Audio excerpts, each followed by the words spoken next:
आज हम डिस्कस करेंगे 1 मई से लेकर 10 मई 2025 के कुछ इंपॉर्टेंट करंट अफेयर जो कि न्यूज़पेपर्स में मेंशन्ड है। हमारा टारगेट रहेगा कि हम करंट को स्टैटिक के साथ लिंक करके कवर करेंगे। इसमें जो है फिर हमारी जो स्टैटिक जीके है उसकी रिवीजन भी साथ के साथ में चलती रहेगी। तो शुरुआत करते हैं विदाउट वेस्टिंग टाइम। सबसे पहला जो टॉपिक है वो है वेम्बनाड लेक। हमें याद रखना है कि ये जो लेक है वो लॉन्गेस्ट लेक है इंडिया की, जिसकी लेंथ जो है वो 96 किलोमीटर है। इसकी लेंथ 96 किलोमीटर है। ये केरला में है। इंडिया की लॉन्गेस्ट लेक है और लार्जेस्ट लेक है केरला की। ठीक है। और लोकली अगर हम बात करें तो उसको वेम्बनाड कयाल भी कहते हैं। मुझे सबसे पहले बताओ ये कयाल होते क्या है। What do you understand by कयाल?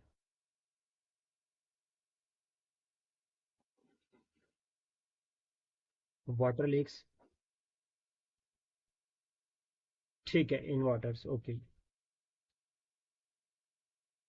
जो ये लेक है ना वेम्बनाड लेक, यहाँ पर नेहरू स्नेक ट्रॉफी होती है, जो कि एनुअली अगर हम बात करें अगस्त महीने में होते हैं। हर साल यहाँ पर एक ट्रॉफी होती है अगस्त के महीने में, जिसको कहते हैं Nehru trophy snake boat race. Plus साथ में ये जो वेम्बनाड लेक है ये पार्ट है वेम्बनाड कोल वेटलैंड का, जो कि एक रामसर साइट है। और इसको रामसर साइट का जो टैग है वो 2002 में मिला था। रामसर साइट्स कितनी है टोटल भारत में? 89। रामसर कन्वेंशन कब हुआ था? 1971। और वेटलैंड डे कब होता है? वेटलैंड डे होता है 2 फेब को। ठीक है, तो ये हो गया बेसिक। अब देखो कयाल्स की अगर हम बात करें ना, तो कयाल्स क्या होता है जनरली कोस्टल रीजन में। जो कोस्टल रीजन होते हैं ना, जैसे इस तरह से अगर हम बात करें, ये हम बना देते हैं पेनिनसुलर इंडिया। तो कोस्टल रीजन में यहाँ पर पहाड़ होते हैं। ठीक है, नॉर्मली हम देखते हैं। तो इनके बीच में कुछ एक स्पेस ऐसा होता है कि जब पानी, जब स्प्रिंग टाइड नीव टाइड होता है ना, जब पानी धरती की तरफ आता है, तो वो जो स्पेस होता है इन पहाड़ों के बीच में उसमें एंटर कर जाता है। जैसे दिन चढ़ता है तो पानी जो है वो धरती की तरफ आ रहा है, और ये जो स्पेस होता है इसमें पानी चला जाता है। लेकिन उसके बाद जब रात शाम होने लगती है तो पानी वापस जाता है। तो अब कुछ रीजन ऐसे होते हैं जहां पर जो पानी है धरती इन पहाड़ों के अंदर चला तो जाता है लेकिन वो बाहर नहीं आ पाता, फिर वो पानी वहीं पर खड़ा रहेगा। और उनको कहते हैं वेम्बनाड, या उनको कहते हैं, मतलब उनका एक कॉमन एग्जांपल वेम्बनाड रहता है, और उनको जो है वो कयाल कहते हैं। ये ना ब्रैकिश इन नेचर होते हैं। ब्लैकिश या ब्रैकिश जो है वो इन नेचर होता है कयाल। और ये क्या होता है, बैक वाटर होता है कोस्टल रीजन में स्पेशली। क्लियर, समझ आ गया? नेक्स्ट उसके बाद है नेचुरल हाइड्रोजन। नेचुरल हाइड्रोजन वो हाइड्रोजन होती है जो नेचुरली अकर कर रही है अर्थ क्रस्ट में। अर्थ क्रस्ट में मोस्ट अबंडेंट एलिमेंट कौन सा है? हमने इसको क्लास में डिस्कस किया था जब हमने फिजिकल ज्योग्राफी को कवर किया था। अर्थ क्रस्ट में मोस्ट अबंडेंट जो है वो एलिमेंट कौन सा है? ऑक्सीजन। ऑक्सीजन जो है वो मोस्ट अबंडेंट एलिमेंट है अर्थ क्रस्ट में। जो ये नेचुरल हाइड्रोजन है इसको वाइट हाइड्रोजन भी कहते हैं। ये क्लीन सोर्स है एनर्जी का, जो कि इमिशंस को, जो कार्बन इमिशन होते हैं उनको कम करता है। प्लस साथ में एक पॉइंट आपको इसमें और याद रखना है कि ये एक अल्टरनेटिव ऑप्शन है ग्रे हाइड्रोजन के कंपैरिजन में। जो ग्रे हाइड्रोजन है या जो आपकी ग्रीन हाइड्रोजन है वो बहुत महंगी होती है। ठीक है, in comparison to natural hydrogen. तो नेचुरल हाइड्रोजन एक चीपर सोर्स है और ये एमिशन भी जो है वो कम करता है। अब यहाँ पर हम एक हिडन फैक्ट और डिस्कस करते हैं। अभी पूरा वर्ल्ड जो है वो नेट जीरो इमिशन की तरफ चल रहा है। तो उसमें जो भारत का जो टारगेट है कि इंडिया को कब तक जो है वो नेट जीरो का टारगेट अचीव करना है, कौन से ईयर का टारगेट रखा है हमने? 2070। ओके। यूरोपियन यूनियन का टारगेट कब तक का है?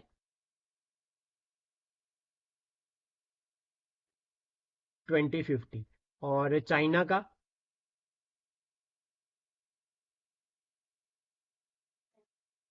2060।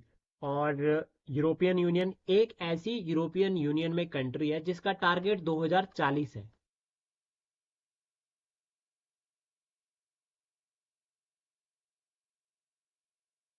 इसको आपको सर्च करके रखना है। किसका? डेनमार्क का। हाँ लेकिन एक का 2040 भी है।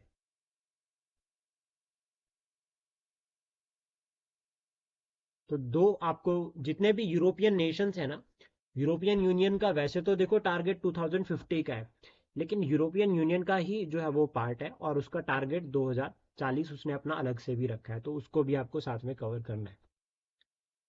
देन उसके बाद जो नेक्स्ट है वो है रघुजी भोंसले वन। 1695 से लेकर 1755 तक ऑलमोस्ट अगर हम बात करें तो मेडिवल हिस्ट्री में आ जाती है, और पेशवास या मराठास के साथ ये जो है वो टॉपिक लिंक करता है। मोस्ट करेजियस लीडर है। इनको फाउंडर कहा जाता है भोसले फैमिली ऑफ नागपुर।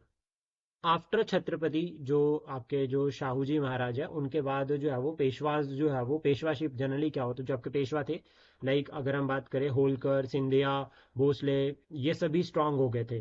तो इन्होंने अपनी अपनी फैमिलीज बना के अलग अलग जगह रहना शुरू कर दिया था। जैसे पेशवास पुणे में रह रहे थे, होलकर इंदौर में रह रहे थे, सिंधियाज जो है वो ग्वालियर में रह रहे थे। ठीक है, और इस तरह से।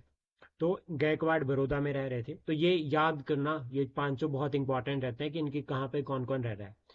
तो उसमें ही होलकर फैमिली के जो फाउंडर, जो जिनको माना जाता है, वो है रघुजी भोसले। रघुजी भोसले जो है वो मराठा जो आर्मी के इंपॉर्टेंट कमांडर रहे हैं, और इन्होंने जो है वो छत्रपति शाहू जी महाराज के अंडर जो है वो मराठा अंपायर का एक्सपेंशन किया है। ठीक है, इन्होंने जो कैंपेन है वो बंगाल का जो नवाब था 1745 में और 1755 तक जो है वो एक्सपेंशन किया। मतलब बंगाल के नवाब को फोर्स किया कि आप चौथ और सरदेशमुखी हमें पे करो, अदरवाइज हम रेड करते रहेंगे। प्लस इन्होंने मराठास की जो टेरिटरी थी उसको उड़ीसा और बंगाल में भी एक्सपेंड किया। तो दैट मीन्स ये क्लियर होता है कि वेस्ट में, सॉरी आपका नॉर्थ में और ईस्ट में जो मराठा आर्मी के जो कैंपेन्स थे ना, उसको जो है वो छत्रपति शाहू जी महाराज के टाइम पे रघुजी भोसले ने लेड किया। उन्होंने जो है वो एक्सपेंशन किया यहाँ पे मराठा साम्राज्य का बंगाल और उड़ीसा में। चौथ और सरदेशमुखी आपको क्वेश्चन बन सकता है, तो ये क्या है, एक तरह के टैक्सीज है जो कि पे करने पड़ते थे मराठास को, ताकि जो है वो रेड जो है वो मराठास टेरिटरी में ना करे। देन उसके बाद नेक्स्ट है international labour day. International labour day जो है वो 1 मई को जो है वो ऑब्जर्व मनाया जाता है नेशन वाइड, वर्ल्ड वाइड अगर हम बात करें। तो थीम जो है वो इस साल की, एच में लास्ट टाइम भी थीम को लेकर क्वेश्चन बना है। वो क्वेश्चन चाहे स्क्रैब ही हुआ हो लेकिन इंपॉर्टेंट है। थीम की अगर हम बात करें इंटरनेशनल लेबर डे की, तो वो है safety and health of workers.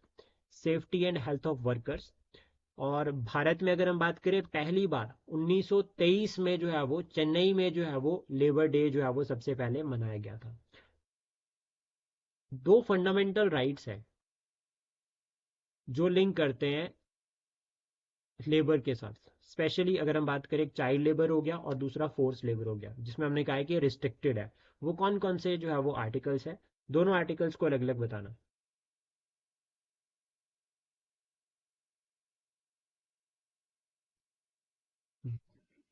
Article 23 जो लिंक करता है फोर्स लेबर के साथ कि कोई फोर्स लेबर नहीं होगी। और 24 अगर इसमें ह्यूमन ट्रैफिकिंग भी आता है। ठीक है, और 24 में आता है चाइल्ड लेबर, कि चाइल्ड लेबर नहीं होगी। देन उसके बाद है रेड क्राउन रूफ टर्टल। ये टर्टल जो है वो फ्रेश वाटर टर्टल है और एंडेमिक है साउथ एशिया में। यानी कि भारत, बांग्लादेश और नेपाल में जो है वो ये टर्टल जो है वो पाया जाता है। ये ओमनीवोरस है। ओमनीवोरस का मतलब क्या हो गया कि वो प्लांट्स और एनिमल्स दोनों को खाता है। हर्बीवोर्स कौन से होते हैं?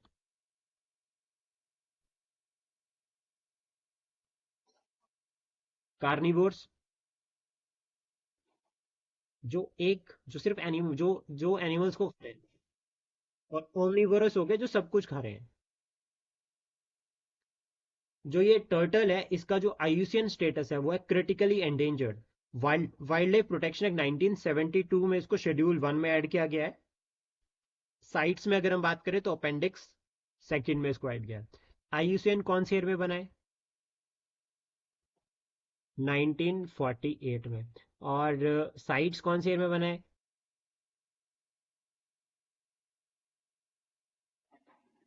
1973। ठीक है। अच्छा, एक ऑर्गेनाइजेशन और है, that is UNDP, UNEP, United Nation environmental programme, 1972। ठीक है, 1972 का ईयर जो है वो बहुत इंपॉर्टेंट है।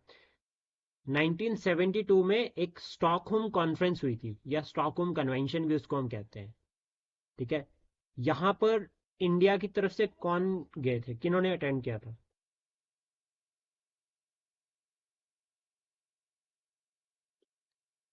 फॉर्मर पीएम इंदिरा गांधी जी ने। देन उसके बाद नेक्स्ट है Rishikesh Karnaprayag tunnel. T8 tunnel है, ये एक रेल टनल है जो कि 6.6 किलोमीटर की है। ठीक है, ट्विन टनल है, ये ब्रॉड गेज है। जो कालका शिमला रेलवे लाइन है ना, ये कौन सी आती है, ब्रॉड गेज या नैरो गेज? यूनेस्को जो वर्ल्ड हेरिटेज जो साइट का जो टैग मिला है ना कालका शिमला रेलवे लाइन को, वो कौन से ईयर में मिला है? 2008 में। एक और जो है वो साइट है जिसको वर्ल्ड हेरिटेज साइट का टैग मिला है, हिमाचल प्रदेश में वो साइट है, वो कौन सी है? Great Himalayan national park. It is in which district? Kullu. इसको कौन से ईयर में मिला है? इसको वर्ल्ड हेरिटेज साइट का टैग कब मिला है? 2014। कितनी वर्ल्ड हेरिटेज साइट्स है टोटल भारत में? 43। ठीक है, और 43rd अब आपको याद करके रखनी है। अभी मुझे एग्जैक्ट रिमेम्बर नहीं है, लेकिन अभी 43 हो गई है टोटल। हाँ। हाँ जी। एक बार और बोलो अभी दोबारा। हाँ ठीक है। इंपॉर्टेंट है काफ़ी, 43rd का नाम याद रखना एग्जाम में ना, ये अभी ये फैक्ट पूछ रहे हैं लेकिन स्टेटमेंट में, तो इसलिए बहुत क्लियरली याद करके रखना। सबसे ज़्यादा जो आपकी रामसर साइट्स है वो कौन सी स्टेट में है? तमिलनाडु में, तो ये भी एक की पॉइंट है जो याद में रखना है। देन उसके बाद नेक्स्ट है private member bill. Private member bill अभी रिसेंटली ये न्यूज़ में क्यों था? क्योंकि जो हमारे वाइस प्रेसिडेंट है जगदीप धनखड़, उन्होंने ये कहा कि प्राइवेट मेंबर बिल जो है वो एक फॉरवर्ड लुकिंग और गोल्ड माइन है लेजिस्लेटिव प्रोसेस के प्रोग्रेस के लिए। मतलब जिस तरह से कानून बन रहे हैं उसमें जो आपके प्राइवेट मेंबर बिल है वो बहुत इंपॉर्टेंट रोल जो है वो प्ले करते हैं। तो दैट मीन्स इससे जो पॉलिटी का एक टॉपिक है that is private member bill, वो काफ़ी इंपॉर्टेंट हो जाता है। प्राइवेट मेंबर बिल एक ऐसा बिल है जो कि इंट्रोड्यूस करते हैं एमपीज, मेंबर ऑफ पार्लियामेंट, लेकिन वो एमपी जो मिनिस्टर नहीं है। जो मिनिस्टर नहीं है वो इंट्रोड्यूस अगर कोई बिल करते हैं, कोई भी एमपी अगर बिल इंट्रोड्यूस करता है तो उसको प्राइवेट मेंबर बिल जो है वो कहते हैं। अब एक पॉइंट यहाँ पे याद रखना, स्टेटमेंट इस तरह से बन सकती है कि ओनली इलेक्टेड या नॉमिनेटेड, कि जो इलेक्टेड एमपीज है वही जो है वो क्या कर सकते हैं, प्राइवेट मेंबर बिल को इंट्रोड्यूस नहीं कर सकते। बट लेकिन याद रखना इलेक्टेड और नॉमिनेटेड, चाहे वो नॉमिनेटेड हो चाहे वो इलेक्टेड हो, और अगर वो मिनिस्टर है तो फिर वो जो है वो प्राइवेट मेंबर बिल इंट्रोड्यूस नहीं कर सकता, वो गवर्नमेंट बिल माना जाता है अगर कोई वो बिल इंट्रोड्यूस कर रहा है। प्रोसेस की अगर हम बात करें तो एक तो आपको फ्राइडे याद रखना है, और आज भी फ्राइडे है, तो हो पॉसिबिलिटी रह सकती है कि क्या पता आज कोई बिल जो है वो डिस्कस किया गया हो। अगर हाउस जो है वो सेशन में होता फ्राइडे को, तो फ्राइडे को लंच के बाद 2.5 आवर का जो है वो टाइम जो है वो दिया जाता है प्राइवेट मेंबर बिल के लिए, बोथ हाउसेज में, राज्यसभा में भी और लोकसभा में भी। लेकिन राज्यसभा में एक थोड़ा सा डिफरेंस रहता है कि वहां पर अल्टरनेटिव डेज पर जो है वो, अल्टरनेटिव फ्राइडे पर जो है वो प्राइवेट मेंबर बिल को जो है वो डिस्कस किया जाता है। अगर इंट्रोड्यूस करना है ना किसी भी जो आपका एमपी है उसको बिल इंट्रोड्यूस करना है, तो उसको 1 महीने पहले नोटिस देना पड़ेगा। 1 मंथ जो है वो उसको पहले जो है वो नोटिस देना पड़ेगा। उसके बाद वो जो है वो उनको एक फ्राइडे जो है वो नोटिफाई कर दिया जाएगा कि इस दिन आप अपना बिल इंट्रोड्यूस कर सकते हो। सिंस इंडिपेंडेंस, इंडिपेंडेंस से लेकर 1970 तक अगर हम बात करें ना, तो 14 प्राइवेट मेंबर बिल जो है वो पास हो चुके हैं, यानी कि 14 प्राइवेट मेंबर बिल्स को जो है वो प्रेसिडेंशियल एड्रेस जो है वो मिल चुका है। 18th लोकसभा में अगर हम बात करें तो ओनली 20 एमपीज ने जो प्राइवेट मेंबर बिल इंट्रोड्यूस किया था, बट लेकिन कोई भी पास नहीं हुआ। तो 1970 के बाद कोई भी जो है वो प्राइवेट मेंबर बिल अभी तक जो है वो पास नहीं हुआ है। एक पॉइंट आपको साथ में ये भी याद रखना है। देन उसके बाद नेक्स्ट है पलमाऊ टाइगर रिजर्व। ये झारखंड में है और ये टाइगर रिजर्व बहुत ज्यादा इंपॉर्टेंट रहेगा। जहां पर ये टाइगर रिजर्व है ना, वहां पर बॉक्साइट और कोल मिलता है। बॉक्साइट और कोल जो है वो उस रीजन में मिलता है जहां पर ये टाइगर रिजर्व है। तो पलमाऊ टाइगर रिजर्व इन झारखंड, ये पार्ट है छोटा नागपुर प्लेट्यू का। अब यहाँ पर एक पॉइंट याद कर लो कि कोल जो है वो छोटा नागपुर प्लेट्यू में मिलता है। एक पॉइंट ये हो गया। और दूसरा, जो गोंडवाना रीजन है, जो गोंडवाना रीजन है वहां पर जो है वो कोल डिपॉजिट बहुत ज्यादा मिलते हैं। जो ये टाइगर रिजर्व है ये पार्ट है बेल्टा नेशनल पार्क का। अब यहाँ पर एक पॉइंट ये भी क्लियर होता है कि बेल्टा national park is in Jharkhand. तो जो इंपॉर्टेंट नेशनल पार्क है, जो वाइल्ड लाइफ सेंचुरीज है, जो टाइगर रिजर्व है, वो करंट बेस्ड अप्रोच के साथ ही कवर हो जाएंगे। एक जो की पॉइंट है इस टाइगर रिजर्व से है, लिंक करता है जो, वो ये कि जब प्रोजेक्ट टाइगर 1973 में लॉन्च किया गया था तो उस टाइम पे ना 9 टाइगर रिजर्व्स को सिलेक्ट किया गया था। तो उन 9 टाइगर रिजर्व्स में से एक टाइगर रिजर्व जो है वो पलमाऊ टाइगर रिजर्व भी था। एक तो ये पॉइंट हो गया एक इंपॉर्टेंट। प्लस जब 1932 में 1932 में टाइगर सेंसस जो है वो कंडक्ट करवाई थी ना, JW निकलसन के सुपरविजन में, तो वो पलमाऊ टाइगर रिजर्व से शुरू हुई थी। अब एक हिडन फैक्ट आ गया, टाइगर सेंसस। तो आज के टाइम पे कौन कंडक्ट करवाता है टाइगर सेंसस को? नोट डाउन करते रहना सारे के सारे फैक्ट।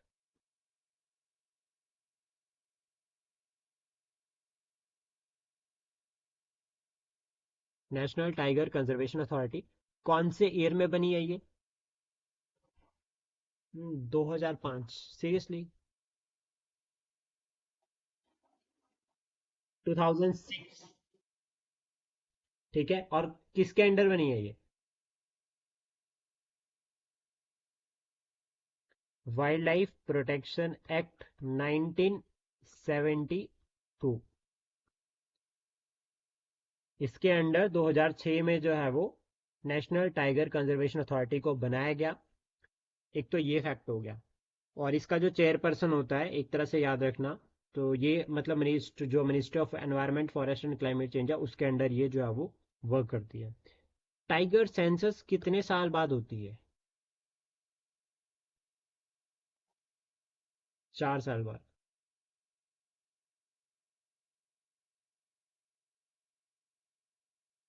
हर 4 साल बाद जो है वो टाइगर सेंसस जो है वो कंडक्ट होती है।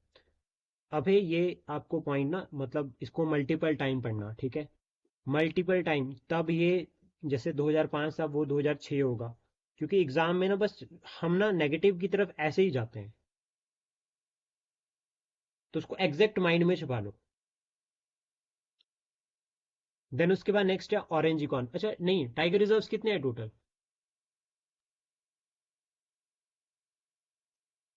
59 हो चुके हैं अब। 59 जो है वो टाइगर रिजर्व हो गए हैं। और 59th जो है वो आई थिंक शायद माधव नेशनल पार्क MP में है। सबसे ज्यादा टाइगर रिजर्व कहाँ पर है? MP में, या MP को टाइगर स्टेट ऑफ इंडिया भी कहते हैं। सबसे बड़ा टाइगर रिजर्व कौन सा है? नागार्जुना सागर नागार्जुना सागर श्रीशैलम टाइगर रिजर्व कहाँ पर है ये? आंध्र प्रदेश। और इसका दूसरा नाम क्या है?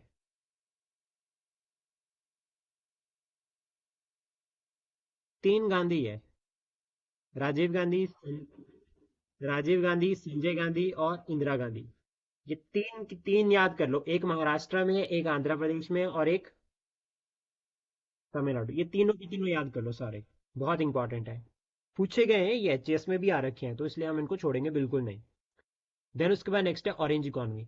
ऑरेंज इकोनॉमी को क्रिएटिव इकोनॉमी भी कहते हैं। ये क्लोजली एसोसिएटेड है क्रिएटिविटी और कल्चरल इंडस्ट्रीज के साथ। तो जब हम क्रिएटिविटी और कल्चरल इंडस्ट्री को आपस में लिंक करते हैं तो उसको हम एक तरह से जो है वो ऑरेंज इकोनॉमी या क्रिएटिव इकोनॉमी कहते हैं। इंपॉर्टेंट क्यों है, और आप इसको ना मेंस में लिख सकते हैं एज एन एग्जांपल। क्यों इंपॉर्टेंट है, क्योंकि 3% जो है वो ग्लोबल जीडीपी में शेयर है ऑरेंज इकोनॉमी का, क्रिएटिव इकोनॉमी का। इससे क्या होता है कि जो अगर हम जो क्रिएटिविटी है, क्रिएटिविटी एक तरह से नॉलेज ही है, जो हमारे पास नॉलेज है उससे हम कुछ क्रिएटिव कर रहे हैं। और फिर डेवलपमेंट डायमेंशन भी रहते हैं, तो जो हमारी नॉलेज है, जो क्रिएटिव नॉलेज है, उससे हम डेवलपमेंट को प्रमोट कर रहे हैं, वो ऑरेंज इकोनॉमी में इंक्लूड होता है। नेक्स्ट उसके बाद है विजिंगम पोर्ट। ये केरला में है और ये भारत का पहला डेडिकेटेड ट्रांसशिपमेंट पोर्ट है। इसको ना अगर हम बात करें कंट्री का पहला फर्स्ट सेमी ऑटोनोमस पोर्ट भी कह सकते हैं। अब क्वेश्चन किस तरह से बन सकता है एग्जाम में, क्वेश्चन बन सकता है कि ऐसा कौन सा पोर्ट है भारत का जो कि सेमी ऑटोनोमस पोर्ट है, पहला। और स्टेटमेंट बनेगी, लास्ट टाइम भी पोर्ट को लेकर क्वेश्चन बना था एग्जाम में। तो याद रखना, इसको अदानी ग्रुप केरला सरकार के साथ, केरला गवर्नमेंट के साथ मिलकर ऑपरेट कर रहा है और ये फर्स्ट सेमी ऑटोनोमस पोर्ट है। नेक्स्ट उसके बाद है चंदोला लेक। ये एक आर्टिफिशियल लेक है जो कि गुजरात में है, कहाँ पर, अहमदाबाद में। इसका जो स्प्रेड है वो ऑलमोस्ट 1200 हेक्टेयर तक का है। इसको एक मुगल सुल्तान था अहमदाबाद का, उसने जो है वो एस्टेब्लिश किया था, जिसका नाम था तजिन खान नहरी अली। एक ना लेक है जो एचएस में भी क्वेश्चन बन रखा है, दैट इज लूनर लेक। कहाँ पर है ये लेक?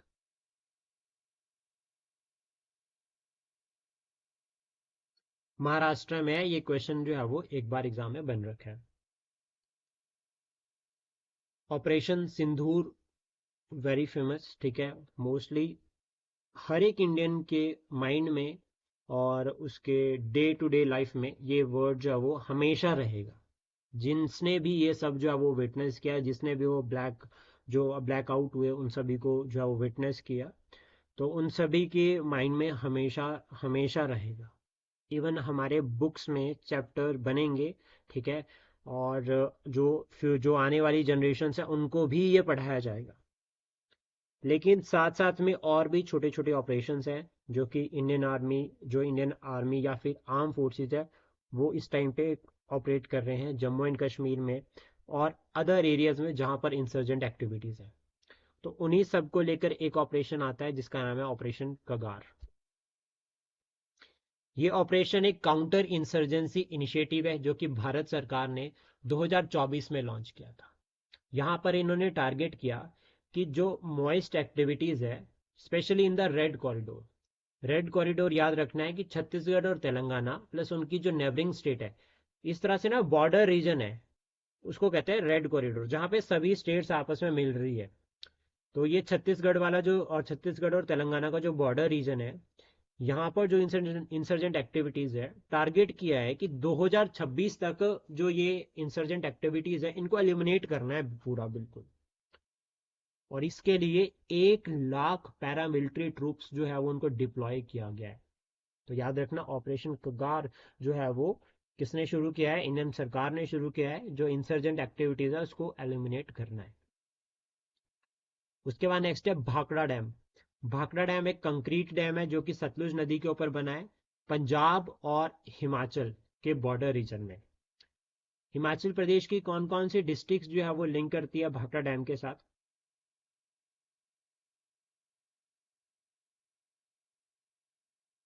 एक तो ऊना हो गई, सेकंड हम बिलासपुर कह सकते हैं क्योंकि गोविंद सागर लेक बनी है। भाखड़ा जो डैम है ये हाईएस्ट ग्रेविटी डैम है इन द वर्ल्ड और ये सेकंड टॉलेस्ट डैम है, जिसकी अगर हम बात करें हाइट जो है वो 207.26 मीटर है, आफ्टर तहरी डैम। लेंथ अगर हम बात करें इसकी तो 518 किलोमीटर, 518.25 मीटर जो है वो, 1518 मीटर जो है वो इसकी ऑलमोस्ट जो है वो लेंथ है। विड्थ अगर हम बात करें तो 9.1 मीटर, विड्थ कितनी है? 9.1 मीटर। कंस्ट्रक्शन इसकी 1948 में शुरू हुई थी और किसने शुरू करी थी? पंडित नेहरू जी ने। और 1963 में इसको फाइनली जो है वो एस्टेब्लिश कर दिया गया था। नेहरू जी ने डिस्क्राइब किया है भाखड़ा डैम को as a temple of resurgent India. ये इंपॉर्टेंट है काफी ये लाइन। जो ये डैम है, भाखड़ा डैम, ये ऑपरेट और मेंटेनेंस इसकी अगर हम बात करें तो भाखड़ा ब्यास मैनेजमेंट बोर्ड है जो कि इसको प्रॉपर मैनेज करता है, ऑपरेट करता है। इसका जो रिजर्वॉयर है ना उसका नाम है गोविंद सागर लेक। 90 किलोमीटर का जो है वो ये रिजर्वॉयर है। और इसमें अगर हम पानी की बात करें तो 9.34 बिलियन क्यूबिक मीटर जो है वो पानी इसमें स्टोर्ड होता है, जो कि सेकंड लार्जेस्ट है आफ्टर इंदिरा सागर डैम के बाद। इंदिरा सागर डैम में जो है वो 12.22 billion cubic metre metre water जो है वो स्टोर किया जाता है। और भाखड़ा डैम में कितना है, 9.34 बिलियन क्यूबिक मीटर। देन उसके बाद एक और डैम यहाँ पर आता है जिसका नाम है नंगल डैम, और जो दोनों डैम्स को मिलाकर कहा जाता है भाखड़ा नंगल डैम। देन उसके बाद केंदू लीफ आते हैं। केंदू लीफ जो है वो ग्रीन गोल्ड इन उड़ीसा का जो है उनको कहा जाता है।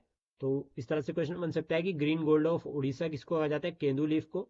ये one of the most whittle non would forest product है। इसमें मेडिसिनल वैल्यू रहती है। प्लस साथ में जो टोबैको रोल होते हैं ना, टोबैको के रोल करने के लिए जो बीड़ी वगैरह बनाई जाती है, जो सिगरेट्स बनाई जाती है लोकल लैंग्वेज में अगर हम बात करें, तो जो लोकल लेवल पर, रीजनल लेवल पर जो बनाए जाते हैं उसमें जो है वो केंदू के लीव्स को जो है वो यूज़ किया जाता है। लार्जेस्ट प्रोड्यूसर अगर हम बात करें तो मध्य प्रदेश आता है पहले नंबर पर, दूसरे पर छत्तीसगढ़ और तीसरे पर आता है उड़ीसा। उसके बाद नेक्स्ट जो है वो है माउंट मकालू। ये बहुत ज़्यादा इंपॉर्टेंट होने वाला है। माउंट मुकालू की अगर हम बात करें तो फिफ्थ हाईएस्ट माउंटेन रेंज है इन द वर्ल्ड। 8,485 मीटर जो है वो इसकी टोटल हाइट है। कहाँ पर लोकेटेड है ये, नेपाल हिमालयस में, यानी कि तिब्बत और नेपाल के बीच में जो है वो लोकेटेड है। और ये जो है वो 23 किलोमीटर है माउंट एवरेस्ट से, जो कि वर्ल्ड की हाईएस्ट पीक है। अभी ये क्यों न्यूज में है, क्योंकि आईटीबीपी इन जो आपका आईटीबीपी है ना, उनका एक ग्रुप, उन्होंने जो है वो सक्सेसफुली जो है वो इस माउंटेन को स्केल किया। अब यहाँ से जो क्वेश्चन बनता है पहला वो ये कि जो ईस्ट मोस्ट जो पीक है ना हिमालयाज की, उसका नाम क्या है। अरुणाचल प्रदेश में वो पीक है, उसका नाम क्या है।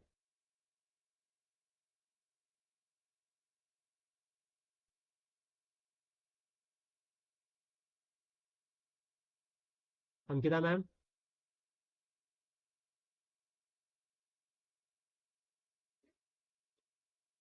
हाँ जी। नामचा बारवा। नामचा बारवा जो है वो ईस्ट मोस्ट जो है वो आपके जो है वो क्या है, पीक है। और अगर हम बात करें जो नंगा पर्वत है, वो कहाँ पर है, कौन से रीजन में आता है।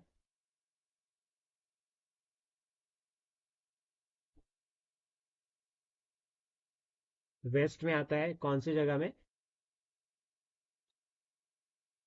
पाकिस्तान और इंडिया के बॉर्डर के बीच में। तो यहाँ पर आपको क्या करना है, कल के लिए आपको एक काम है। आपको ना जो पीक्स है ना, आपको वो याद करनी है वेस्ट से ईस्ट की तरफ, या ईस्ट टू वेस्ट जितनी भी जो हिमालयाज के इंपॉर्टेंट पीक्स है, चाहे वो नंदा देवी हो, ठीक है, चाहे वो अन्नपूर्णा हो, चाहे वो माउंट एवरेस्ट हो, चाहे वो कंचनजंगा हो, चाहे वो केटू हो, वेस्ट से ईस्ट की तरफ या ईस्ट टू वेस्ट सारी की सारी कल आपको याद करके रखनी है। ठीक है, ये आपको पहला काम होगा। देन उसके बाद नेक्स्ट है इंडियन पेंगोलिन। ये अभी रिसेंटली न्यूज में है, नेपाल इंडिया बांग्लादेश में ये मिलते हैं और इनका जो आयुसियन स्टेटस है वो एंडेंजर्ड। शेड्यूल 1 में इसको इंक्लूड किया गया वाइल्ड लाइफ प्रोटेक्शन एक्ट 1972 के अंडर, और साइट्स में अगर हम बात करें तो अपेंडिक्स 1 में इसको इंक्लूड किया गया। रीजन क्या है कि क्यों न्यूज में है, हैबिटेट लॉस का चैलेंज जो है वो ये लगातार फेस कर रहे हैं, एक ये, और दूसरा इलीगल ट्रेड। जो चाइनीज पेंगोलिन है उनका जो आयुसियन स्टेटस है दैट इज क्रिटिकली एंडेंजर्ड। उसके बाद नेक्स्ट है Indian council of agricultural research. ये एक ऑटोनॉमस ऑर्गेनाइजेशन है जो कि department of agricultural research and education के अंडर आती है। इसको एस्टेब्लिश किया गया है 1929 में। ये एस्टेब्लिशमेंट ईयर मोस्ट इंपॉर्टेंट है। Registered under the societies registration act 1860। 1860 का एक्ट भी बहुत इंपॉर्टेंट है। हेडक्वार्टर अगर हम बात करें तो वो न्यू दिल्ली में है। और इनका जो मेन ऑब्जेक्टिव रहता है ना, ये क्या करते हैं, मैनेज करते हैं रिसर्च और educational work, specially in the agriculture, या फिर हम ये कह सकते हैं कि जो अग्रेरियन सेक्टर है, एग्रीकल्चर से रिलेटेड जितना भी जो सेक्टर है उसमें रिसर्च और एजुकेशन को प्रमोट करने का target Indian council of agricultural research का रहता है। देन उसके बाद नेक्स्ट है लायराई देवी टेम्पल। ये नॉर्थ गोवा में है। ये टेम्पल न्यूज में इसलिए था क्योंकि यहाँ पर ना काफी जो है वो लोग एक स्टैम्पेड में मारे गए हैं। गॉडेस जो लायराई है, ये जो है वो इनकारनेशन माना जाता है इनको गॉडेस पार्वती का। देन उसके बाद नेक्स्ट है अब्दाली मिसाइल। मिसाइल्स को लेकर क्वेश्चन यूपीएससी में भी बने हैं, तो एक्सपेक्टेड है एचएस में भी आए, इंपॉर्टेंट है। पाकिस्तान ने सक्सेसफुली जो है वो कंडक्ट किए हैं टेस्ट, इसके टेस्ट ट्रायल्स उन्होंने सक्सेसफुली कंडक्ट किए। शॉर्ट रेंज बैलिस्टिक मिसाइल है जिसकी रेंज अगर हम बात करें तो वो आती है 450 किलोमीटर। 450 किलोमीटर जो है वो इसकी रेंज आती है। देन उसके बाद नेक्स्ट है कैंपी फ्रेगी। ये एक एक्टिव वोल्केनो है जो कि इटली में है, ठीक है, याद रखना। ये लार्जेस्ट एक्टिव वोल्केनो कैल्डरा है यूरोप का। कैल्डरा क्या होते हैं?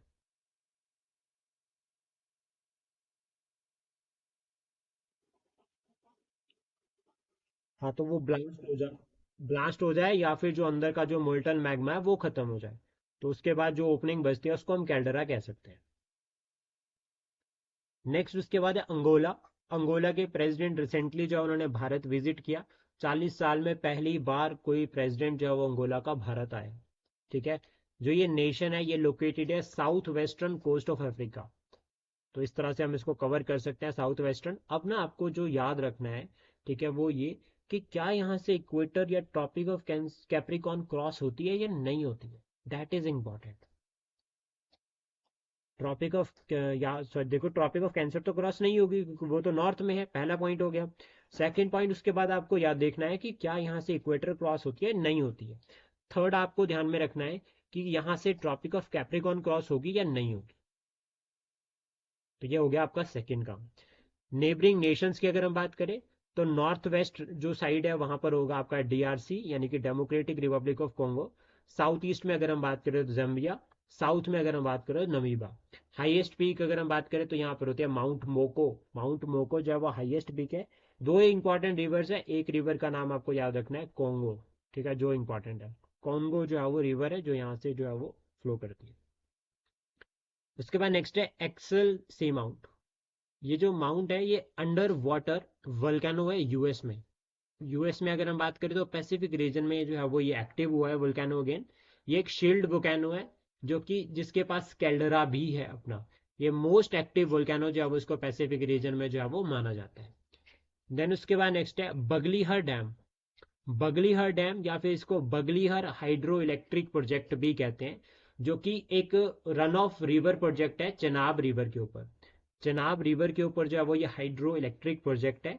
कहाँ पर? डोडा डिस्ट्रिक्ट में, जम्मू एंड कश्मीर की। तो इसलिए क्वेश्चन बन सकता है क्योंकि इंडस वाटर ट्रीटी का पार्ट चेनाब नदी भी है। तो अगर इंडस वाटर ट्रीटी न्यूज में आई है तो दैट मीन्स ये बगलीहर डैम आपसे पूछा जा सकता है कि कौन सी स्टेट में है या यूनियन टेरिटरी।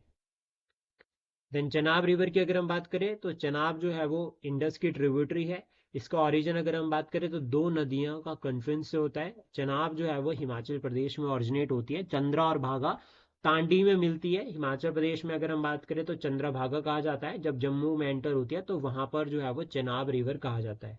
देन उसके बाद पाकिस्तान में एंट्री करती है पंजाब प्रोविंस में, और फिर फाइनली सतलुज के साथ ज्वाइन करके इंडस रिवर को मिलकर जो है इंडस रिवर से मिल जाती है फिर, और अरेबियन सी में जो है वो ड्रेन होती है। वॉल्यूम वाइज अगर हम बात करें तो ये जो है वो लॉन्गेस्ट जो है वो वॉल्यूम वाइज जो है वो लार्जेस्ट ट्रिब्यूटरी इसको माना जाता है। और अगर हम लेंथ वाइज बात करें तो लेंथ वाइज हिमाचल प्रदेश की जो सबसे बड़ी नदी है दैट इज सतलुज रिवर, और वॉल्यूम वाइज अगर हम बात करें तो that is Chenab river. Total length अगर हम बात करें तो वो आती है 974 किलोमीटर। अब आपको क्या करना है, एक काम आपको यहाँ पर और भी आता है कि जो इंडस जो रिवर है ना, इंडस रिवर और उसके ट्रिब्यूटरी, इनकी जो लेंथ है ना, मतलब इनकी जो रिवर्स की जो लेंथ है ना, उसको असेंडिंग या फिर डिसेंडिंग ऑर्डर में एक बार याद कर लेना कि सबसे बड़ी कौन सी है फिर उसके बाद कौन सी आती है। पेपर में क्वेश्चन आ जाएगा, इजी टॉपिक है, लेकिन कंफ्यूजन ना ब्यास रावी या झेलम चेनाब इनको लेकर हो जाएगा कि इनकी लेंथ कितनी कितनी है।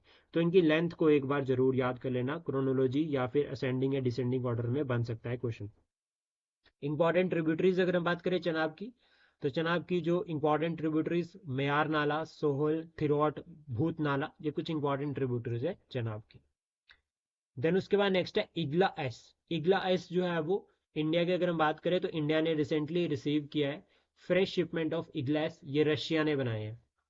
एयर ड्रोन्स है ये, वो एयर ड्रोन है जो भारत ने यूज़ किए थे जब उन्होंने जो है वो एयर स्ट्राइक करी थी, या फिर उसके बाद जो जवाब हमने दिया है, जो भी अभी रिसेंटली अगर हम बात करें कि वॉर लाइक कंडीशन बनी थी, तो उसमें इग्ला एस ड्रोन्स को भारत ने यूज़ किया, जो कि man portable air defence system का पार्ट है, और इसको रशिया ने डेवलप किया है। याद रखना, इसको रशिया ने डेवलप किया है। इसको इंडिविजुअली भी ऑपरेट किया जा सकता है, और एक क्रू के साथ भी इसको ऑपरेट किया जा सकता है। ये जो ड्रोन्स है ना, इनके एक जो स्पेशल जो फीचर रहता है वो ये रहता है कि ये क्रूज मिसाइल्स को भी न्यूट्रलाइज कर सकते हैं। नेक्स्ट उसके बाद है स्वामित्व स्कीम। ये स्कीम की अगर हम बात करें तो इसको 2020 में लॉन्च किया गया था। ये एक सेंट्रल सेक्टर स्कीम है जो क्या कर रही है, सर्वे कर रही है विलेजेस का, सर्वे विलेज और विलेज मतलब जो विलेजेस है उनका प्रॉपर सर्वे कर रही है, और यहाँ पर जो है वो मैपिंग हो रही है।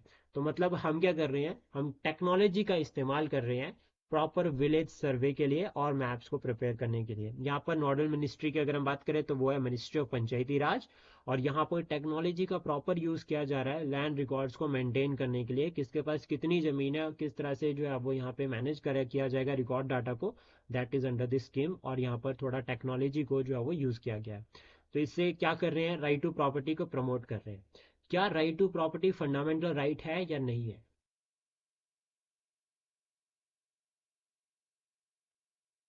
Right to property is not a fundamental right, एक तो ये पॉइंट हो गया।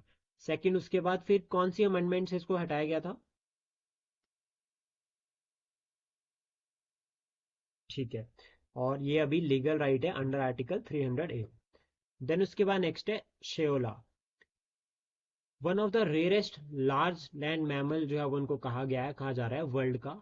ठीक है, और इसको एशियन यूनिकॉर्न भी कहा जाता है एक तरह से। साइंटिफिकली अगर हम बात करें तो 1992 में डिस्कवर हुआ था। आयुसन स्टेटस अगर हम बात करें तो that is critically endangered. Critically endangered इसको में जो है वो इसको इंक्लूड किया गया है।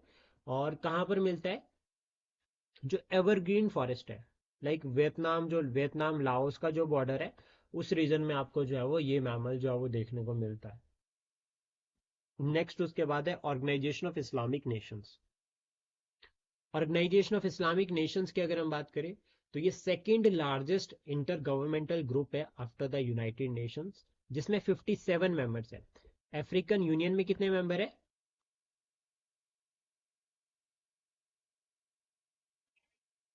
55। ठीक है, एक बार क्रॉस चेक कर लेना, 56 तो नहीं है।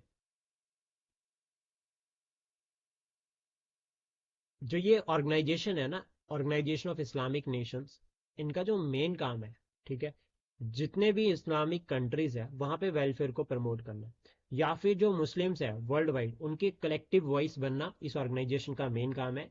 इसका हेडक्वार्टर जो है वो सऊदी अरेबिया में है, जिहाद में। और अगर हम बात जिदा सॉरी, इसको एस्टेब्लिश किया गया है 1969 में। ऑफिशियल लैंग्वेजेस की अगर हम बात करें तो अरबिक, इंग्लिश और फ्रेंच, ये तीन इंपॉर्टेंट जो है वो ऑफिशियल लैंग्वेजेस है। उसके बाद नेक्स्ट है संजय गांधी नेशनल पार्क। अब देखो, दो नेशनल पार्क, तीन नेशनल पार्क की हमने बात करी थी, इंदिरा गांधी, संजय गांधी, राजीव गांधी। संजय गांधी को हम कवर कर लेते हैं। संजय गांधी नेशनल पार्क कहाँ पर है? महाराष्ट्र में है।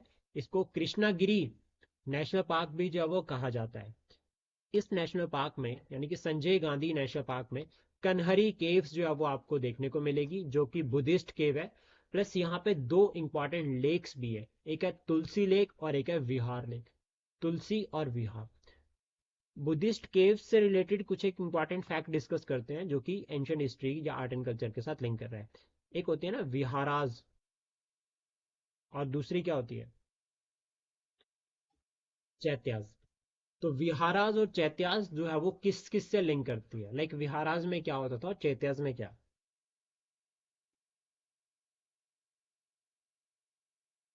हाँ, तो विहाराज से याद रखना, विहारा से याद रखना विश्राम, मतलब रेस्ट हाउस।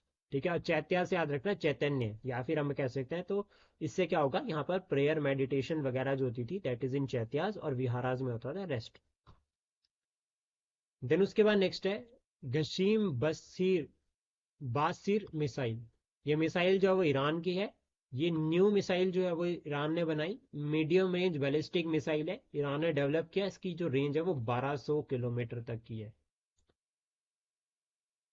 इसमें जो इम्पोर्टेंट फीचर है ना, वो है कि ये थर्मल इमेजेस सेंसर को बहुत अच्छे से यूज करेगी। मतलब ये जो है वो थर्मल इमेजेस का जो रहता है ना सिस्टम, जो टेक्नोलॉजी रहता है, उसको प्रॉपर यूटिलाइज कर सकती है ये मिसाइल। तो आपको क्वेश्चन बन सकता है कि मिसाइल किसने बनाई है, तो it is developed by the Iran. Then उसके बाद नेक्स्ट है ग्लोबल स्पेस एक्सप्लोरेशन समिट 2025। इसको होस्ट किया है भारत ने। यहाँ पर थीम की अगर हम बात करें तो वो है reaching new worlds, a space exploration renaissance. Organise किसने की, ऑर्गेनाइज कौन कौन से ऑर्गेनाइज, मतलब इसको प्रॉपर ऑर्गेनाइज किया है जो इंटरनेशनल एस्ट्रोनॉमिकल फेडरेशन है उसने, आईएसआरओ ने, एस्ट्रोनॉटिकल सोसाइटी ऑफ इंडिया, इन तीनों ने जो है वो मिलकर जो है वो इसको ऑर्गेनाइज किया। देन उसके बाद यहाँ पर आपको एक की पॉइंट और याद रखना है, इंटरनेशनल एस्ट्रोनॉटिकल फेडरेशन। जो ये एस्ट्रोनॉट वाली जो फेडरेशन है, इसको बनाया गया है 1951 में। इसमें ना 500 से ज्यादा मेंबर है। यहाँ पर जो मोटो आता है वो आता है connecting at the rate space people. और जो विजन यहाँ पर आता है वो आता है a space farming world cooperating for the benefit of humanity. उसके बाद नेक्स्ट है कालेश्वरम लिफ्ट इरिगेशन प्रोजेक्ट। ये मल्टीपर्पज इरिगेशन प्रोजेक्ट है जो कि गोदावरी नदी के किनारे है, तेलंगाना में गोदावरी नदी पर जो है वो ये प्रोजेक्ट बनाया गया है। और दो इंपॉर्टेंट रिवर्स है, एक परिणीता और दूसरी गोदावरी। ये दोनों इस तरह से गोदावरी चल रही है और ऊपर से परिणीता आ रही है, तो इन दोनों के कन्फ्लुएंस पर जो है वो कलेश्वरम लिफ्ट इरिगेशन प्रोजेक्ट जो है वो लगाया गया है। गोदावरी नदी कहाँ से निकलती है?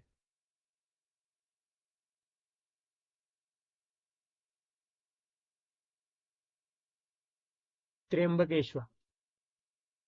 ठीक है। और गोदावरी को साउथ गंगा भी कहा जाता है। देन उसके बाद नेक्स्ट है ह्यूमन डेवलपमेंट रिपोर्ट 2025। इसको रिलीज करता है UNDP, United Nation development programme. Title यहाँ पर जो रखा गया था वो रखा गया था a matter of choice, people and possibilities in the age of AI. तो यानी कि आर्टिफिशियल इंटेलिजेंस बहुत ज़्यादा इंपॉर्टेंट है।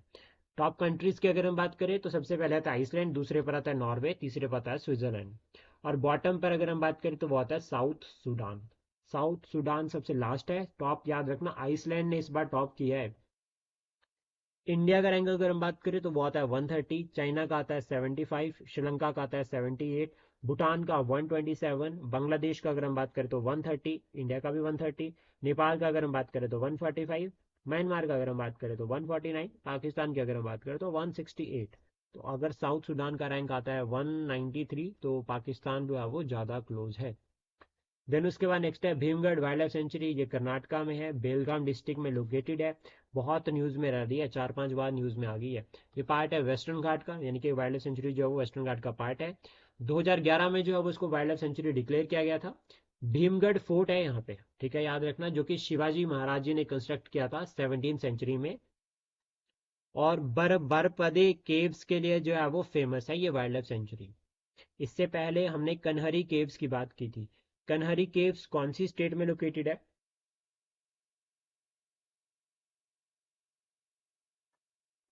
कौन से उसमें आती है नेशनल पार्क में?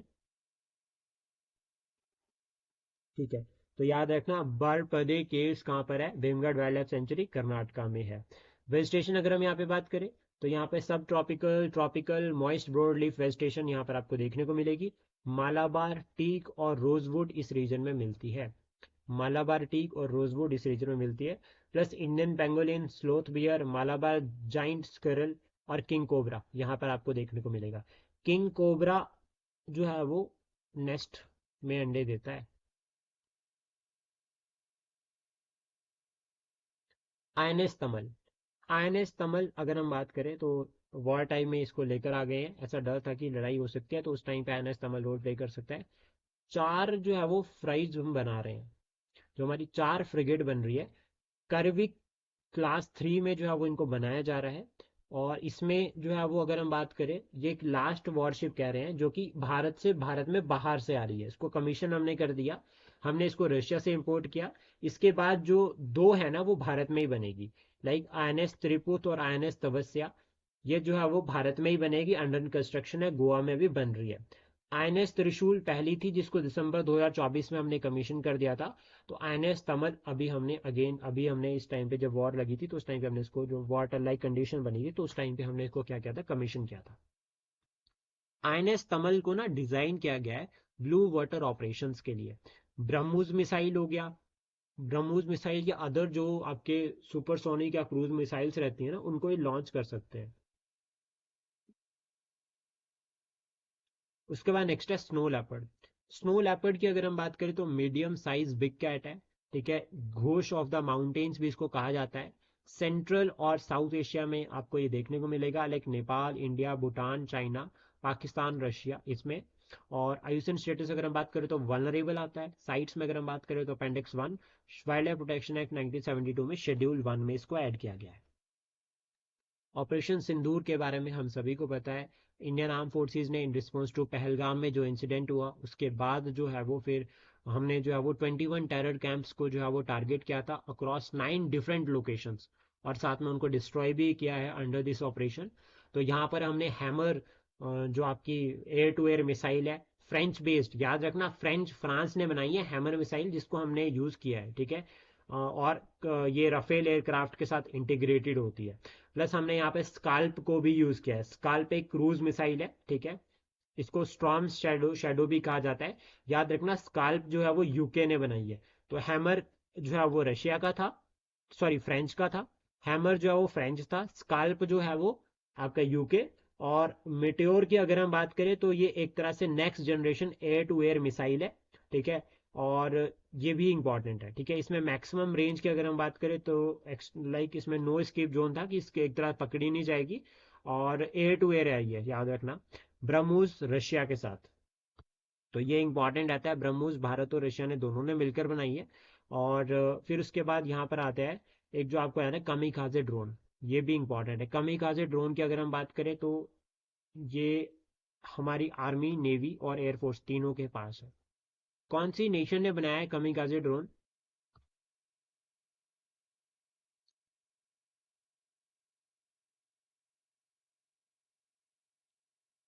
टर्की के ड्रोन का नाम क्या था?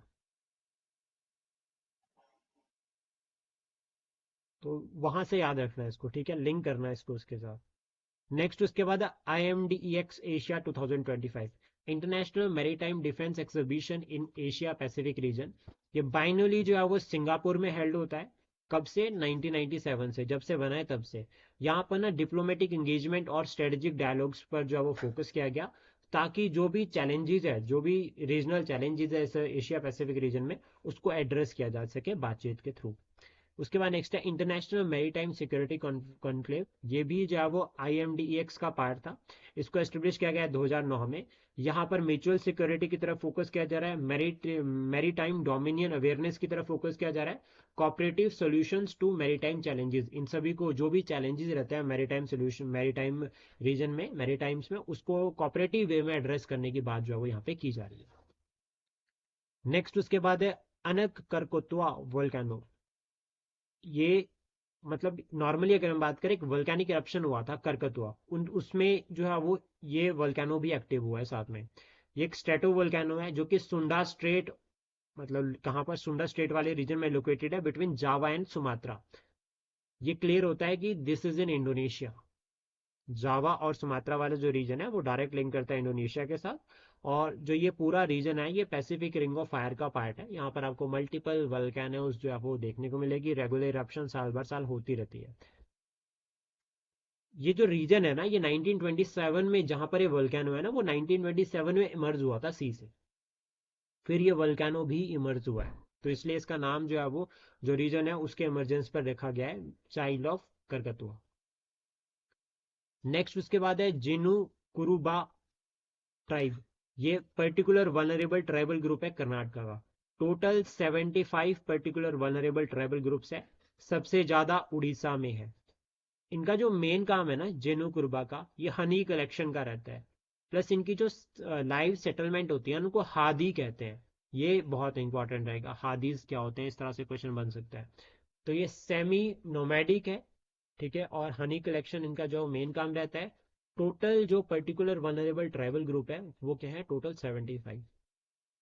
ट्राइबल ग्रुप्स में भी जो बहुत ज़्यादा वनरेबल है ना, उनको पर्टिकुलर वनरेबल ट्राइबल ग्रुप में इंक्लूड किया जाता है।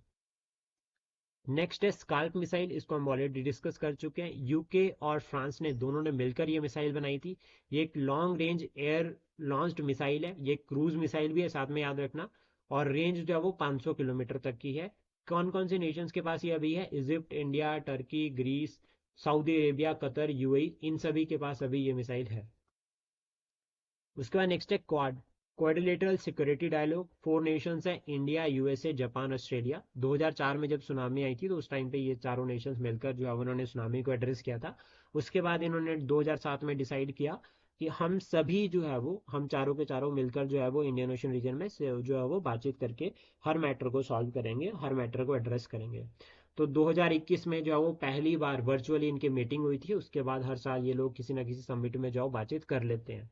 फोकस इनका ये रहता है कि जो इंडो पैसिफिक रीजन है उसको वहाँ पर जो है वो पीस, स्टेबिलिटी, इकोनॉमिक डेवलपमेंट को प्रमोट किया जाए। लेकिन इनका जो इनडायरेक्ट टारगेट है वो है जो चाइना का डोमिनेशन जो चला है ना साउथ चाइना सी के थ्रू, जो आपका साउथ एशिया में जो चाइना एक्टिव हो रहा है, उसको एड्रेस करना। एग्जाम में किस तरह से क्वेश्चन बन सकता है? तो एग्जाम में आपसे पूछा जा सकता है कि क्या ये जो भी यहाँ पर मीटिंग हो रही है वो लीगली बाइंडिंग है या नहीं, या कोई परमानेंट सेक्रेट है या नहीं। तो याद रखना, कोई परमानेंट सेक्रेट नहीं है, लीगली बाइंडिंग भी नहीं है। तो मतलब कोई भी बातचीत करते हैं तो वो बाइंडिंग नहीं होगी, उसको एक्सेप्ट करना ना करना इनकी अपनी खुद की मर्जी है। ये जस्ट बातचीत करते हैं कि अच्छा यार ये मिशन मैंने शुरू किया है, इसका ये फायदा हो सकता है, तो तू भी इसमें जो है वो जुड़ जा। इस तरह से जो है वो ये टारगेट करते हैं। उसके बाद नेक्स्ट है सोनागर ड्रोन्स। टर्की ने इसको डेवलप किया है और ये अनमैन एरियल व्हीकल है। 2019 में पहली बार इसको लॉन्च किया था। मैक्सिमम वेट जो है वो 45 केजी तक का जो है वो अपने साथ रख सकते हैं। ऑपरेशनल जो रेंज है इनकी वो 10 किलोमीटर तक की है। और इनका जो फ्लाइंग टाइम है वो 35 मिनट्स, 35 मिनट बाद ये अपने आप खत्म हो जाते हैं। उसके बाद नेक्स्ट है मानस नेशनल पार्क। थोड़े ही टॉपिक रहे हैं, पूरे कवर करेंगे इनको आज, ठीक है। मानस नेशनल पार्क जो है वो असम में है। फुटेल ऑफ द हिमालयाज ये लोकेटेड है। जैसे इंडिया में मानस नेशनल पार्क है ना, अपोजिट भूटान में अगर हम बात करें तो वहां पर आता है रॉयल मानस नेशनल पार्क। तो ये अगर हम इस तरह से देखें यहाँ पर भूटान, तो इस रीजन में आपको यहाँ पर जो है वो रॉयल मानस नेशनल पार्क देखने मिलेगा। और भारत साइड में आ गया मानस नेशनल पार्क, नॉर्मल इस तरह से। तो ये जो रीजन है, ठीक है, यहाँ पर जो है वो बीच से, जो बीच में आपका इंटरनेशनल बॉर्डर हो गया, ये ऊपर वाली साइड पे रॉयल जो आपका हो गया एक रॉयल मानस नेशनल पार्क, और नीचे वाली साइड हो गया आपका, अगर हम बात करें, मानस नेशनल पार्क जो हमारे यहाँ पर है। इंटरनेशनल बॉर्डर बनाता है इंडिया और भूटान के बीच में। नेचुरल वर्ल्ड हेरिटेज साइट है। की पॉइंट्स याद रखना, एग्जाम में स्टेट में एक पैराग्राफ आ जाएगा बड़ा सा और उसके 4 ऑप्शन आ जाएंगे नीचे। तो national natural world heritage site है, एलिफेंट रिजर्व है, टाइगर रिजर्व है, वाइस्प रिजर्व है, और important bird area. Project elephant कौन से ईयर में लॉन्च किया था हमने? मतलब भारत सरकार ने। हमने तो नहीं किया, भारत सरकार ने। 19 1992। ठीक है, और कितने एलिफेंट रिजर्व है अभी टोटल? 32 या 33? एग्जैक्ट चेक कर लेना, 32 या 33 दोनों में से। जो ये रीजन है ना मानस नेशनल पार्क, ये बोडो ट्राइब यहाँ पर रहती है। और ये बोडो ट्राइब ना बोडो लैंड मांगते हैं, एक अलग स्टेट। फ्लोरा की अगर हम बात करें तो यहाँ पर आपको सेमी एवरग्रीन और मॉइस्ट डेसिडियस वेजिटेशन यहाँ पे देखने को मिलेगी, जिसमें हुलुंग ट्रीज जो है वो बहुत फेमस है। सेमी एवरग्रीन का मतलब क्या हो गया? सेमी एवरग्रीन और मॉइस्ट डेसिडियस, इनको एक वर्ड के साथ कनेक्ट करो, इसका मतलब क्या हो गया?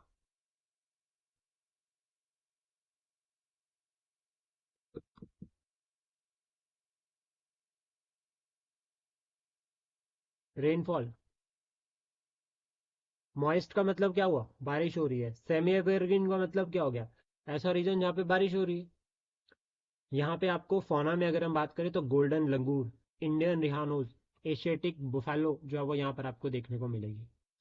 उसके बाद नेक्स्ट है पकल दुल हाइड्रो इलेक्ट्रिक प्रोजेक्ट। 1 गीगावाट का प्रोजेक्ट है, ठीक है। और ये कहाँ पर है? चेनाब नदी के ऊपर, किश्तवाड़ रीजन में, जम्मू एंड कश्मीर। तो दो आपके जो है वो हाइड्रो इलेक्ट्रिक प्रोजेक्ट हो गए जो आपको याद रखने हैं। उसके बाद नेक्स्ट है एक्टिव फॉरेस्ट मैनेजमेंट। इनका जो मेन टारगेट है वो है डेजर्टिफिकेशन जो इंक्रीज हो रही है उससे कम्बैट करना। स्पेशली मध्य प्रदेश में जो है वो ये प्रोजेक्ट शुरू हुआ है।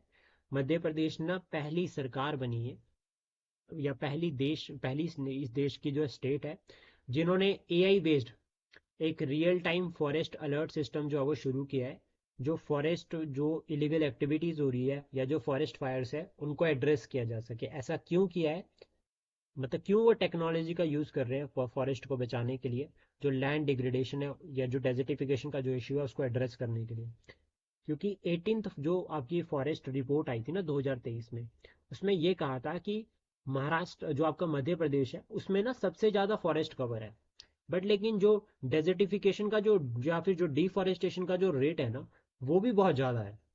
तो मध्य प्रदेश में फॉरेस्ट कवर सबसे ज़्यादा है लेकिन वहाँ पे जो डिफॉरेस्टेशन जो हो रही है वो भी बहुत ज़्यादा स्पीड से हो रही है। टोटल जो फॉरेस्ट कवर की हम बात करें या जो ट्री कवर की बात करें तो वो 25.71% आती है, लेकिन हमारा जो टारगेट है वो 33% तक का है। भारत सरकार ने ये टारगेट किया है कि हमें 33% जो है वो अचीव करना है, और ये टारगेट हमने फॉरेस्ट पॉलिसी जो नेशनल फॉरेस्ट पॉलिसी थी 1988 की उसके अंडर हमने टारगेट किया है। ये जो नेशनल फॉरेस्ट पॉलिसी का जो ईयर है ना 1988, ये भी याद रखना, ये बहुत इंपॉर्टेंट है।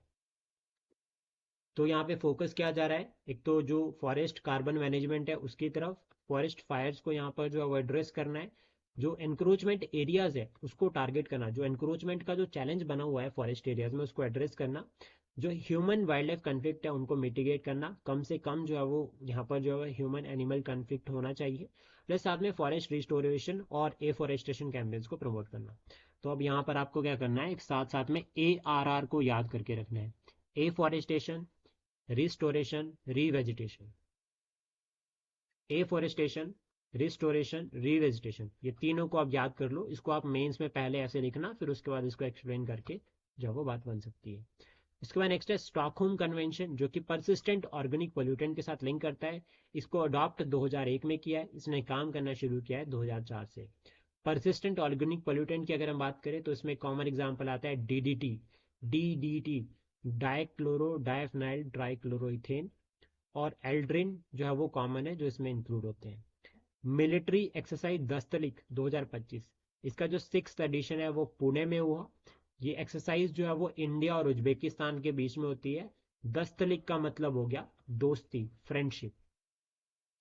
उसके बाद नेक्स्ट टॉपिक है एयरफोर्स मार्शल अर्जन सिंह। ये अकेले एयरफोर्स के 5 स्टार ऑफिसर, एयरफोर्स के अकेले 5 स्टार ऑफिसर। इनका बर्थ 1919 में हुआ था लियालपुर में, जो कि पाकिस्तान में है।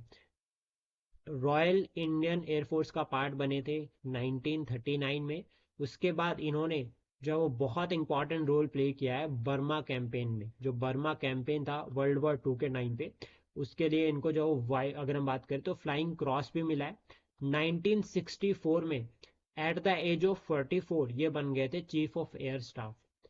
1965 की जो कारगिल वॉर जो आप सॉरी कारगिल इंडो पाक वॉर हुई थी उसमें इन्होंने बहुत इंपॉर्टेंट रोल प्ले किया है, जिसके लिए इनको पद्म विभूषण भी मिला है 2002 में। ठीक है, ये अकेले IFS ऑफिसर बने हैं जिनको कन्फर्ड किया गया है 5 स्टार रैंक ऑफ मार्शल। तो ये याद रखना, ये ओनली IFS ऑफिसर है इंडियन एयरफोर्स के। पोस्ट रिटायरमेंट अगर हम बात करें तो इन्होंने सर्व किया है as an LG of Delhi. Next उसके बाद जो लास्ट टॉपिक है आज का हमारा वो है cabinet committee on political affair, जिसको चेयर किया है प्राइम मिनिस्टर ने। और यहाँ पर इन्होंने कहा कि जो कास्ट लाइक अभी जो सेंसस हो रही है तो उसमें कास्ट जो सेंसस है उसको इंक्लूड किया जाएगा। तो जो पॉपुलेशन सेंसस अपकमिंग रहेगी जो 2026 में कंप्लीट होनी है उसमें ये कहा जा रहा है कि कास्ट सेंसस है उसको भी इंक्लूड किया जाएगा प्रॉपर। तो लास्ट डिटेल जो कास्ट सेंसस हुई थी वो हुई थी 1931 में। 1951 में कास्ट सेंसस को इंक्लूड किया गया था, जहाँ पे SC ST का डाटा जो है वो कलेक्ट किया गया था, लेकिन OBC का डाटा यहाँ पर एब्सेंट था। उसके बाद मंडल कमीशन में ये कहा गया, मंडल कमीशन ने एस्टिमेट किया कि 52% जो है वो अदर बैकवर्ड क्लासेस जो है वो भारत में है। 1979 में रिपोर्ट आई थी। फर्स्ट जो सेंसस है अगर हम बात करें सिंक्रोनाइज्ड पूरी, वो 1881 में हुई थी। और पी VW प्लॉडन जो है वो इस टाइम पे, ये जो है उनके अंडर जो है वो ये सेंसस हुई थी।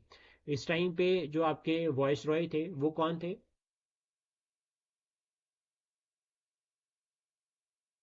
Lord Ripon.